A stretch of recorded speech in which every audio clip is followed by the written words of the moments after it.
Hello everybody, Dr. Deaven here, and today I'm just going to quickly go over meat, protein, and omega 3 to 6 ratios, or 6 to 3 ratios.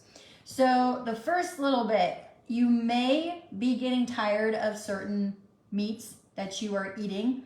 If you're repeatedly eating the same thing over and over again, you may want to start changing up your meat, your protein sources. So protein is very important on this diet because it's going to help satiate you and keep you a little bit fuller. But you want some fats with that protein, okay? So some, normal meats that you would think about are going to be grass-fed beef. You want all of your meats, you want them to be grass-fed because anytime they are finished with corn or wheat or anything like that, you're increasing omega-6 and omega-9s in the meat that you're eating, which can, in incorrect ratios, it can increase the inflammation in your body and cause some issues. So, grass-fed beef, chicken, if you're getting tired of chicken breasts, try some chicken wings, some chicken thighs, cook them in different ways, try to air fry them, try to crisp them up a little bit. Switch to pork chops, tenderloin, baby back ribs, do something other than just your regular, like, pork or whatever you're doing. Mutton is a good one. Tuna, salmon. For beef, try a skirt steak. Try a tenderloin. Try a different cut of beef that you haven't tried before. I really love filet mignons, but I have found that if my husband cooks them in our sous vide, I am not opposed to a New York strip or a KC strip or something like that. So different cooking methods. Turkey, bison, elk, deer, any of those would be great. For a plant source, you're thinking tofu, lentils, legumes, squash and pumpkin seeds are also going to be like a snack for your protein. You can put those on a salad as well. And then eggs, of course, for protein. So lastly, we're going to talk about omega 6 to 3 ratio, 3 to 6 ratio. So optimal level, or an optimal ratio for omega 6 to omega 3 is a 4-to-1 ratio.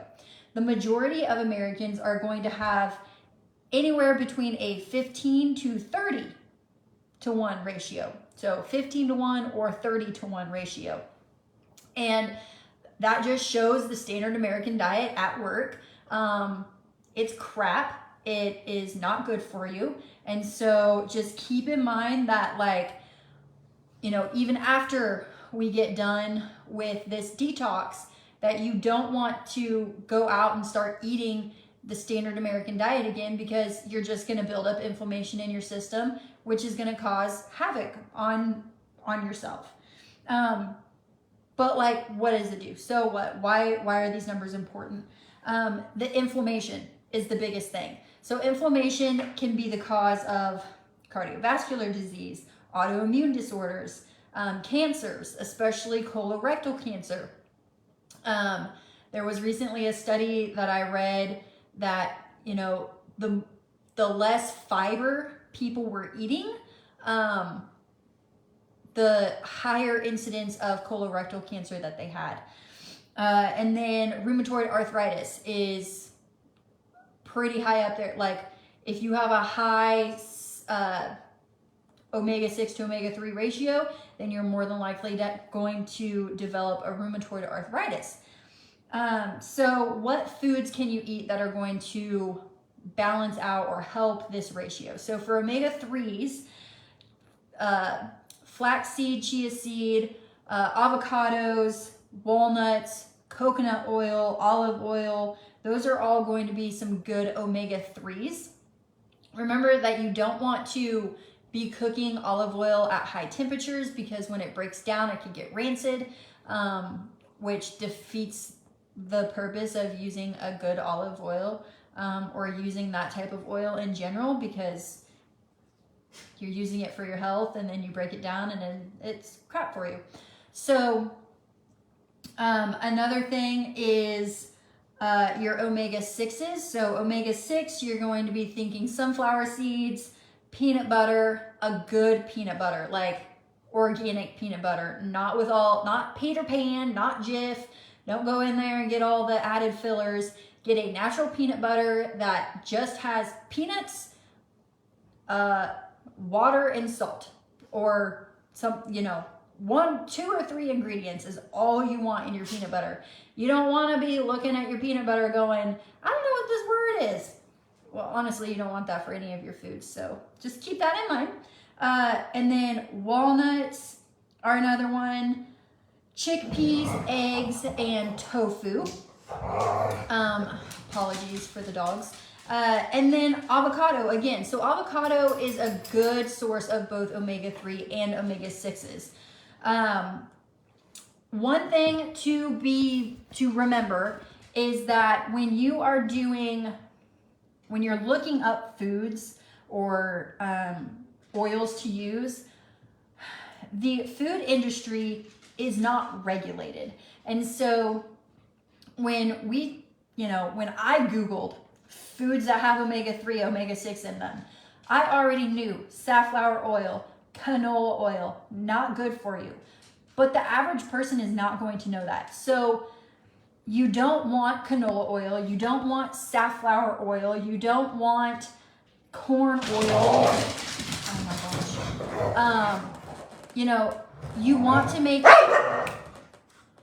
make sure that these oils are coming from a natural source, that they're not being degraded as they're being processed and made. So the coconut oil, the olive oil, those are 2. Avocado oil is another one that's generally pretty safe. The Chosen brand has avocado oil spray, and it's a high temperature oil, so you can cook with it pretty easily.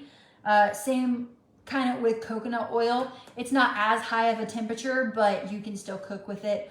Olive oil is one of your cold oils. You really don't want to heat it up. Like, you could flash fry in it, but you really don't want to heat it up so much that it's breaking down, because then it goes bad and then it's not good for you anymore.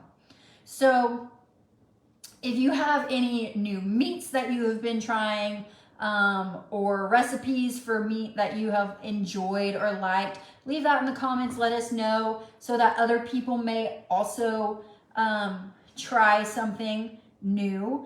And if you have any other questions about different protein sources, or like how to check your omega-6 to omega-3 ratio, Dr. Jaime and I were both able to run those. So just let us know if you would like more information on that. And that is all I have for today, and I will see you guys later. Bye.